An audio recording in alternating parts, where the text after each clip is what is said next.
Good morning, students. Fine. So, how's the views? Nice. Okay. Good. तो अभी हम आज कंटिन्यू कर रहे हैं. लास्ट लेक्चर में कुछ नहीं दिखा था, सिर्फ समझा था हमने, लिखा कुछ नहीं था. लेकिन आज समझना भी पड़ेगा और लिखना भी पड़ेगा बहुत कुछ. ओके, तो स्टार्ट कर रहे हैं अभी वेव्स में. ठीक है भाई. ऑसिलेशन में मेन इक्वेशन कौन सा था? y equal to a cos omega t plus five. Okay, तो अभी वेव में मेन इक्वेशन कौन सा, लेकिन वो समझने से पहले मुझे आपको एक दो तीन चीज और समझानी पड़ेगी. ओके, तो वो सबसे पहले समझ लेते हैं.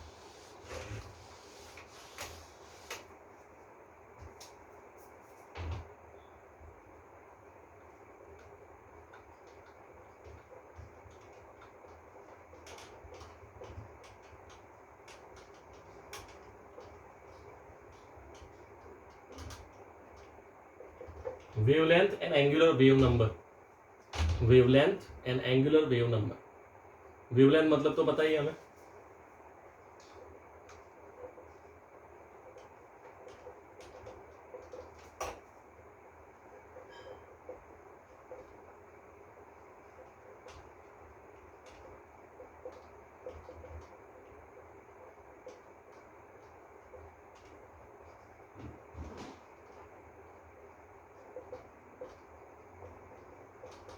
Lambda. Distance of one wave is known as the wavelength of a wave. Done. उसका सिंबल क्या है अभी? लैम्डा. अब दूसरा है एंगुलर वेव नंबर. इट्स उसका सिंबल क्या है? के. उसका सिंबल क्या है भाई? के. और ये उसकी वैल्यू ये है 2 पाई बाय लैम्डा. ये याद रखना भाई. K equal to 2 pi by lambda. उसमें के मतलब क्या? Angular wave number. 2 पाई मतलब क्या? 2 पाई. और लैम्डा मतलब क्या? वेवलेंथ. ओके, अभी मैं आपको ये बोलूं कि चलो भाई वेवलेंथ का यूनिट क्या होगा? वेवलेंथ हम किस में मेजर करते हैं? लेंथ मतलब क्या? मीटर. तो वेवलेंथ किस में मेजर करेंगे? मीटर में. ठीक है. और उसके बाद अगर मैं बोलूं कि वेव एंगुलर वेव नंबर किस में मेजर करेंगे? देखो उसके फॉर्मूला क्या है? 2 पाई बाय लैम्डा. 2 पाई मतलब एंगल हुआ. ओके, तो वो किस में मेजर करेंगे? एंगल के लिए हम क्या यूज करते हैं? रेडियन. और लेंथ के लिए क्या यूज करते हैं? मीटर. तो के का यूनिट क्या हुआ? रेडियन पर मीटर. के का यूनिट क्या हुआ भाई? रेडियन पर मीटर. समझ में आ रहा है भाई? श्योर? ओके, अभी वो हम इक्वेशन में जा रहे हैं जो पूरे चैप्टर में, जैसे चैप्टर 14 में मेन इक्वेशन कौन सा था? y equal to a cos omega t plus 5. y equal to a cos omega t plus 5. Okay, तो वैसे इस चैप्टर में भी मेन फॉर्मूला है y equal to a sine kx minus omega t plus 5. Sir ये इतना बड़ा लंबा हो गया. अभी लास्ट लेक्चर में तो चैप्टर 14 में तो कितना छोटा था, तो अभी ये इतना लंबा पढ़ना है हमें. हाँ भाई, हमें ये लंबा पढ़ना पड़ेगा.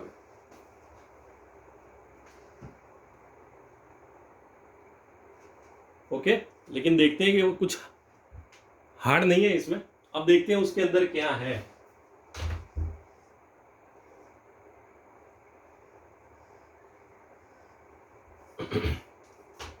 ए फॉर एम्पलीट्यूड.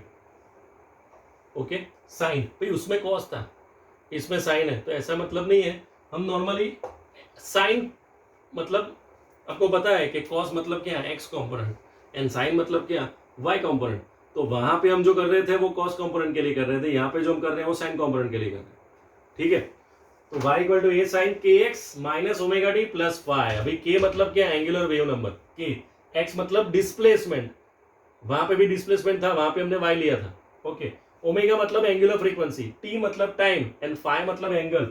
चलो भाई, इसका इनिशियल एंगल मतलब सबसे पहले ये स्टार्ट नहीं हुआ था तब कितना था? 0. अब यहां से ये स्टार्ट हो रहा है, इतना हो गया उसका इनिशियल एंगल फाइ. ऐसा जरूरी नहीं है कि हर क्वेश्चन में आपको फाइ दिया हो, क्योंकि जब प्रोड्यूस हुआ था सबसे पहले, जैसे वो चैप्टर 3 में आता था कि we are starting our motion, तो इनिशियल स्पीड कितनी थी? 0. क्योंकि अभी हमने स्टार्ट ही किया है. तो सेम थिंग, अगर यहाँ पे वेव स्टार्ट हो रहा है तो उसका इनिशियल एंगल क्या होगा? 0 ही होगा ना भाई. उसके बाद वो स्टार्ट करेगा ना. तो इनिशियल एंगल इसमें 0 है.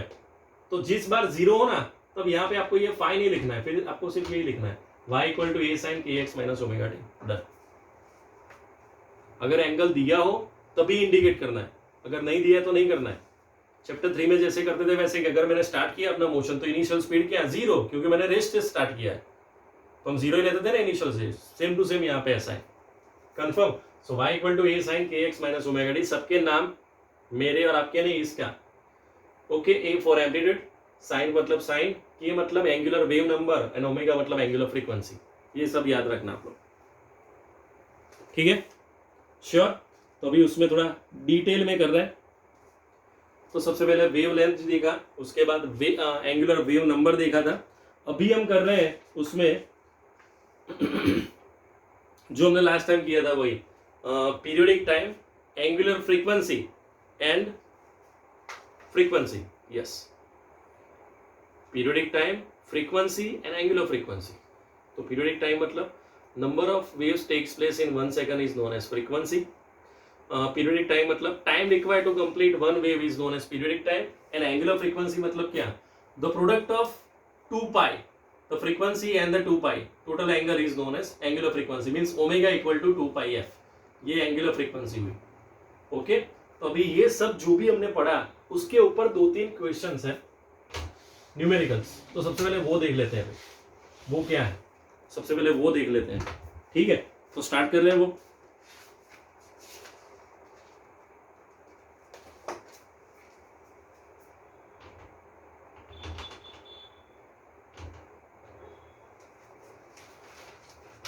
It's example 15.2। क्या लिखा है अंदर, y equal to 0.005 sine 80x minus 3t।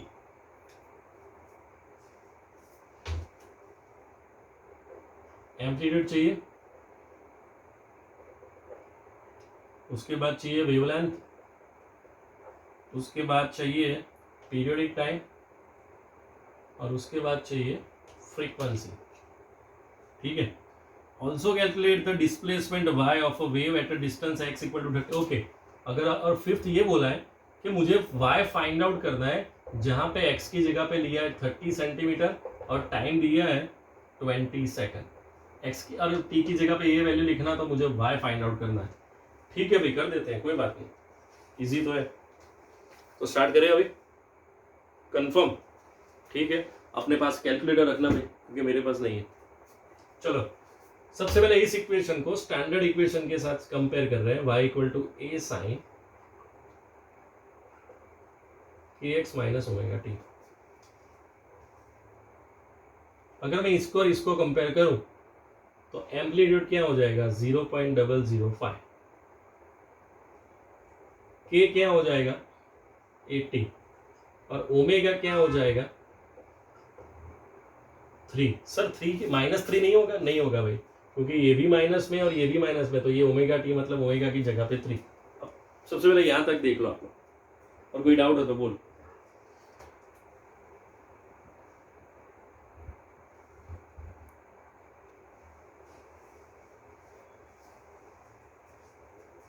ठीक है, तो अभी स्टार्ट करें। चलो अभी ए हो गया हमारा 0.005। ओके, सबसे पहले स्टेटमेंट देख लेते हैं कि पीछे क्या लिखा है इक्वेशन में। सब मीटर में दिया है अभी, डन। तो याद रखना भी, एम्पलीट्यूड भी मीटर में ही होगा। चलो अभी सबसे पहले एम्पलीट्यूड, तो यहाँ पे कर रहे हैं एम्पलीट्यूड 0.005 मीटर। उसके बाद लैम्बडा, भाई के मिल गया है मुझे, के मतलब क्या 2 पाई बाय लैम्बडा, और उसकी जगह पे मेरे पास 80 है, तो लैम्बडा की जगह पे क्या होगा 2 पाई बाय 80, मतलब पाई बाय 40, पाई बाय 40 3.14 अपन 40, जो भी आंसर है आपको सॉल्व करना है, 0 पॉइंट समथिंग आएगा। और लैम्बडा फाइंड आउट किया मतलब वो वेव लेंथ, और लेंथ किस में होती है, मीटर में। तो देख लो भाई,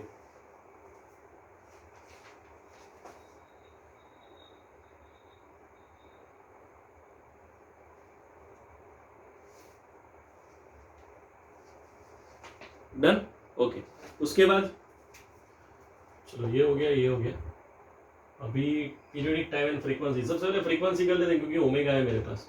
सो omega equal to 2 pi f, उसकी जगह पे 3 लिखा है, तो f इक्वल टू 3/2 पाई, मतलब 1.5 पाई, सो 3.14, ये भी ऑलमोस्ट 0.5 जैसा होगा, 0.5 और ऐसा कुछ हो सकता है। और फ्रीक्वेंसी है, मतलब फ्रीक्वेंसी का यूनिट क्या, हर्ट्ज और सेकंड इनवर्स। तो कैलकुलेटर में इसे चेक करो, 1.5/3.14, ओके। और उसके बाद आ रहा है periodic time, so t equal to 1/f, तो अभी ये हो जाएगा 3.14/1.5, तो 2 पॉइंट समथिंग आएगा अभी इसमें, 2.08 और 09 जैसा, 2.1 अप्रॉक्स। तो ये थे हमारा फर्स्ट 4 आंसर, जो बहुत इजी थे, बहुत बहुत इजी थे, आपको भी आ जाते हैं, अपने आप कर दे दो भी। अभी मुझे ये सॉल्व करना है, मुझे y चाहिए जब x की जगह पे 30 लेना है और t की जगह पे 20 लेना है। अब सोचो कैसे कर सकते हैं।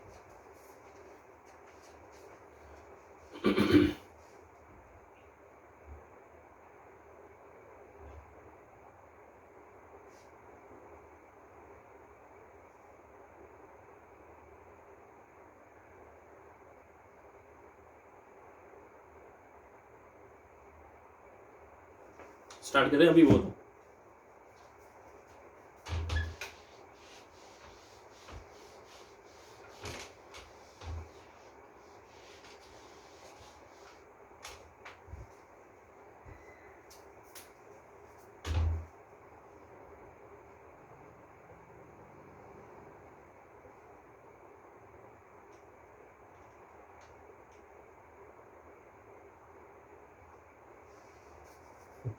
गलती से भी ये मत लिखना, ऐसा कभी भी मत लिखना, वरना बहुत बहुत बहुत आउट ऑफ द फोकस ये आंसर आएगा। अब ध्यान से,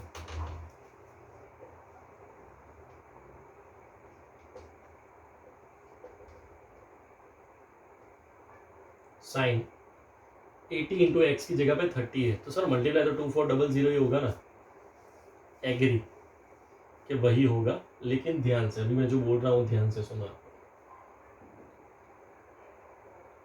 ओके। और यहाँ पे 3 और t की जगह पे 20, अगर मैं 3 इंटू 20 करूँ तो आंसर क्या आएगा, 600, ओके। अगर मैं ये कोई भी वैल्यू अंदर लिखूंगा ना, लेकिन आगे साइन है, साइन, तो साइन के लिए मेरे पास इतनी सारी वैल्यू नहीं है भाई, पता है आपने वो लॉग बुक देखिए, log, antilog, natural sine, natural cos, natural ten, और वो 0 से 90 तक ही होता है साइन में, तो ये तो बहुत बड़ा आंसर आने वाला है, तो मुझे उसको छोटे आंसर में कन्वर्ट करना पड़ेगा। तो ये चाहे जितने इजी थे ना, उतना ही ये वाला पोर्शन हार्ड है। तो अब ध्यान से देखो वहां पे, बहुत ध्यान से,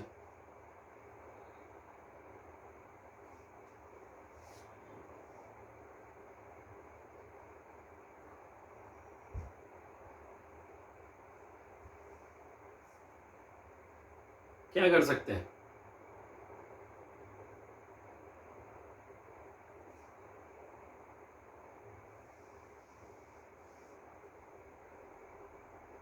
तो आंसर आया हमारा,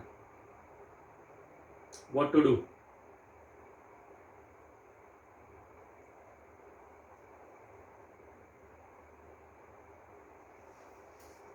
तो ध्यान से चलो, अब यहाँ पे 30 सेंटीमीटर है और ये सब मीटर में है, तो यहाँ पे 0.3 लिख सकते हैं, तो यहाँ पे हो जाएगा 0.3। अब इसको कन्वर्ट करना है, अभी ये 0.3 लिख दिया मैंने, अब इसको मुझे पाई में कन्वर्ट करना है, क्योंकि मेरे पास साइन की जो भी वैल्यू है ना, वो 0 pi, 2 pi, 3 pi, 4 pi, pi by three, 3 pi by 2 उस कप के लिए है, बाकी सबके लिए कोई वैल्यू नहीं है मेरे पास साइन की, ये मेरे पास नहीं, किसी के पास भी। तो हमें इस इक्वेशन को पाई के फॉर्म में कन्वर्ट करना पड़ेगा। तो कैसे कर सकते हैं कि जहाँ पे पाई आए हमारे पास, पाई मतलब क्या, 3.14, तो कैलकुलेटर निकालो अभी आप लोग।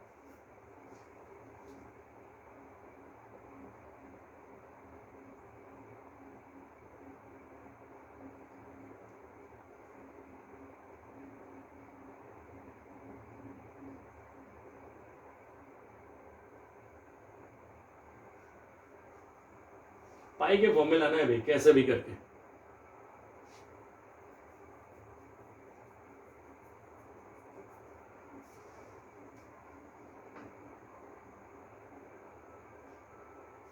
तो यहाँ पे हो जाएगा 80 इंटू 0.3 मतलब 240, नहीं कितना होगा 80 इंटू 0.3 24 होगा ना, आई थिंक सो 24 ही होगा। और यहाँ पे 3 इंटू 20 मतलब क्या होगा उसमें 60। अब क्या करेंगे,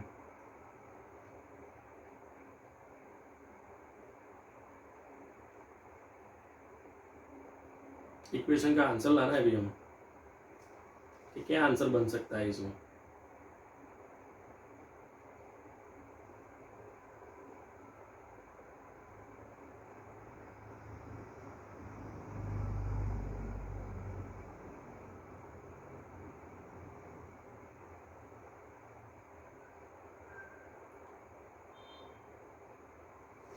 चेक करो,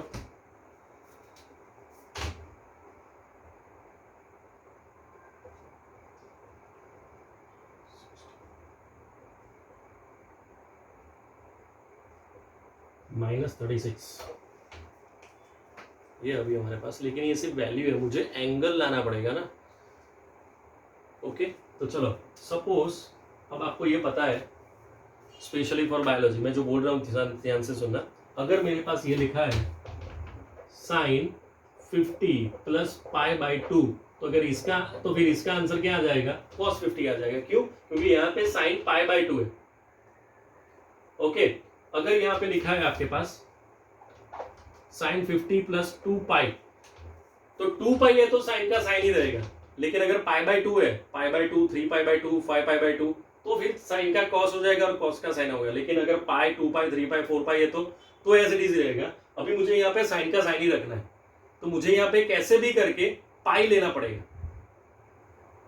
ओके तो वो यूनिट सर्कल आता था ना भाई, specially for biology, unit circle 0 90 means π/2, 180 means pi, उसके बाद 270 मीन्स 3π/2, और उसके बाद 360 मीन्स 2π। तो ये देखो अभी इसका यूज करना है अभी हमें, ठीक है। तो यहां पे मुझे अब ये लिखना पड़ेगा y = 0.005 साइन -36 प्लस पाई। क्यों मैंने पाई लिखा? क्योंकि मुझे साइन को साइन ही रहने देना है। अगर मैं π/2 लेता तो फिर कॉस में कन्वर्ट हो जाता है। क्या पाई ले सकते हैं, 2π ले सकते हैं, 3π ले सकते हैं, 4π ले सकते हैं, कुछ भी ले सकते हैं, लेकिन पाई के फॉर्म में लेना। ओके पाई मतलब क्या 90। अब साइन 90 की वैल्यू क्या है आपके पास 1। साइन 90 की वैल्यू क्या है भाई 1। ओके तो अभी देखो इसको सॉल्व करना है अभी आगे।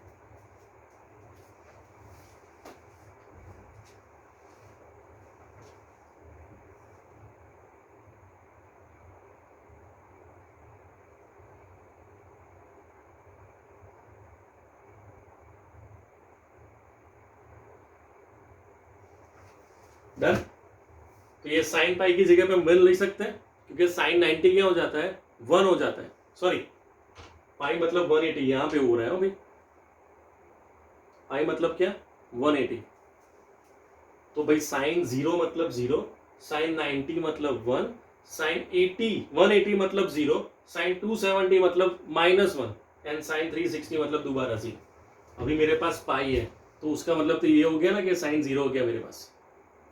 इसकी वैल्यू साइन पाई की वैल्यू 0। ओके तो मेरे पास बचा क्या अभी इन शॉर्ट ये पूरा का पूरा पोर्शन, ये 0 नहीं काउंट करना है।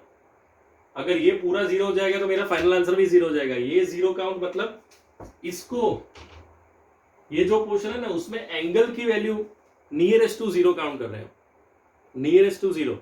ओके मतलब यहां से ये पूरा का पूरा पोर्शन निकल जाएगा, इतना पोर्शन। क्यों? क्योंकि वो ऑलमोस्ट 0 है। तो अभी मेरे पास बचेगा क्या y = 0.005। तो मेरा आंसर हो जाएगा 5 × 10⁻³ मीटर। या फिर मैं उसको 5 मिलीमीटर भी लिख सकता हूं। टेक्स्ट बुक में 5 मिलीमीटर लिखा है आपका आंसर। लेकिन अगर आप टेक्स्ट बुक की यूज करेंगे मेथड तो कुछ समझ में नहीं आएगा, तो ध्यान रखना जब भी आप टेक्स्ट बुक में क्वेश्चन देखो तब। कंफर्म? ओके, तो अभी देख रहे हैं अभी हम speed of a wave. Speed of a wave, तो स्पीड मतलब क्या? Total distance upon total time. Total distance मतलब lambda, wave length, and total time मतलब कैपिटल टी। तो v equal to lambda upon T. v equal to lambda upon T. समझ में आ रहा है भैया? ये मैंने क्या लिखा? स्पीड की जगह पे total distance upon total time.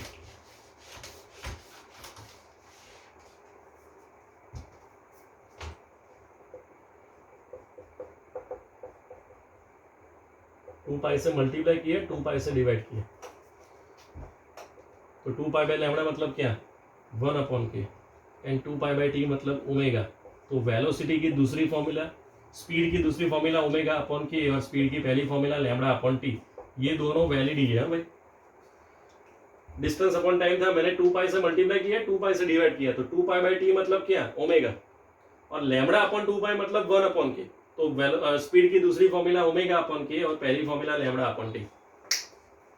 ये दोनों फॉर्मूला याद रखना, ये फॉर्मूला ज्यादा यूज होगी,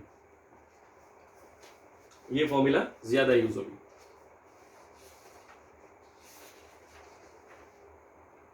ठीक है, तो ये सब थे आज के पोर्शन। नेक्स्ट लेक्चर से the real theories of chapter 15 start होगी। ये सब बेसिक ही था, पहले 2 लेक्चर में से बेसिक ही किया है हमने, कुछ नहीं किया एक्स्ट्रा, और हाई क्लास थियरी भी कुछ नहीं की। अभी नेक्स्ट लेक्चर से हाई क्लास थियरी स्टार्ट होने वाली है, जो आपको एग्जाम में 2 मार्क में, 3 मार्क में, 5 मार्क में आएगी। ओके, तो ये सब क्या था अब तक जो भी था सिर्फ समझने के लिए था, इसमें से कुछ नहीं आ सकता अभी 2-2 मार्क में। इससे बहुत अच्छी अच्छी थियरी है जो आ सकती है, लेकिन तो ये नहीं आ सकती, ये सिर्फ समझने के लिए था। तो अभी जो नेक्स्ट लेक्चर होगा तभी आपको मेन रियल थियरी स्टार्ट होगी चैप्टर 15 की। लेकिन इसके लिए आपको ये सब समझना पड़ेगा, न्यूमेरिकल्स के लिए और बाकी सब के लिए। ठीक है, तो यहाँ तक रख रहे हैं आज। Okay, see you in the next lecture. Done, bye bye.